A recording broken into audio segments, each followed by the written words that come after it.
ঈদের আগের রাত, চারদিকে তাকবীরের শব্দ, আল্লাহু আকবার, আল্লাহু আকবার। কিন্তু গ্রামের শেষ মাথার ছোট্ট টিনের ঘরটায় কোনো আনন্দ ছিল না। সেখানে থাকত রিকশাচালক হাশেম আলী আর তার 7 বছরের মেয়ে মারিয়া। মারিয়ার মা অনেক আগেই মারা গেছে। বাবার কষ্ট দেখেই মেয়েটা বড় হয়ে গেছে সময়ের আগেই।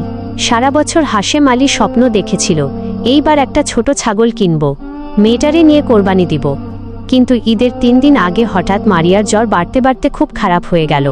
ডাক্তার বলল, এখনই শহরে নিয়ে যেতে হবে, না হলে বাঁচানো কঠিন। হাশেম আলীর হাতে ছিল কোরবানির জন্য জমানো শেষ 18,000 টাকা। সেই টাকা দিয়ে সে ছাগল কিনবে না মেয়েকে বাঁচাবে, এই দুইটার মাঝে দাঁড়িয়ে মানুষটা পুরো ভেঙে পড়ে। সেদিন রাতে মারিয়া বাবাকে বলল, আব্বু, আমাদের ছাগলটা কই? হাশেম আলী মুখ ঘুরিয়ে শুধু বলল, এইবার হয়তো হবে না মা।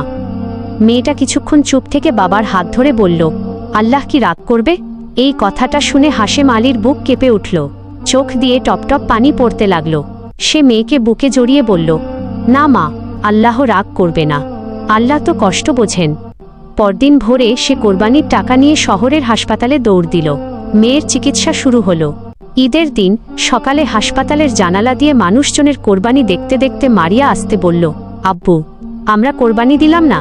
হাশেম আলী কান্না লুকিয়ে বলল, দিছি মা, এইবার আল্লাহর জন্য নিজের সবচেয়ে বড় ইচ্ছাটাই কোরবানি দিচ্ছি। মেয়েটা কিছু বুঝল না, শুধু বাবার চোখের পানি মুছে দিল ছোট্ট হাত দিয়ে। ঠিক তখন পাশের বেডে থাকা এক বৃদ্ধ সব শুনছিলেন। তিনি এগিয়ে এসে বললেন, ভাই, তুমি পশু কোরবানি দিতে পারো নাই, কিন্তু নিজের সুখ কোরবানি দিছ। এই ত্যাগ আল্লাহ অবশ্যই দেখছেন।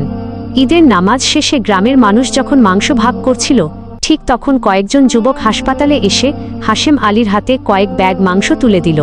তারা বলল, চাচা, আপনি নাকি কোরবানির টাকা দিয়ে মেয়ের চিকিৎসা করাইছেন। আমরা ভাবলাম এই ঈদের সবচেয়ে বড় কোরবানি তো আপনিই দিচ্ছেন। হাশেম আলী আর নিজেকে ধরে রাখতে পারল না। হাসপাতালের করিডোরে বসেই কান্নায় ভেঙে পড়ল। আর আকাশে তখনও তাকবীর ভাসছিল, লা ইয়ানালাল্লাহু লুহুমুহা ওয়ালা দিমাউহা ওয়ালাকিন ইয়ানালুহুত তাকওয়া মিনকুম। অর্থ, আল্লাহর কাছে পশুর গোশত বা রক্ত পৌঁছে না, পৌঁছে তোমাদের তাকওয়া। তারপর প্রথমবারের মতো হাশেম আলীর মনে হলো, কোরবানি শুধু ছুরি চালানোর নাম না, কোরবানি হলো নিজের সবচেয়ে প্রিয় জিনিসটাকে আল্লাহর সন্তুষ্টির জন্য ছেড়ে দেওয়ার নাম।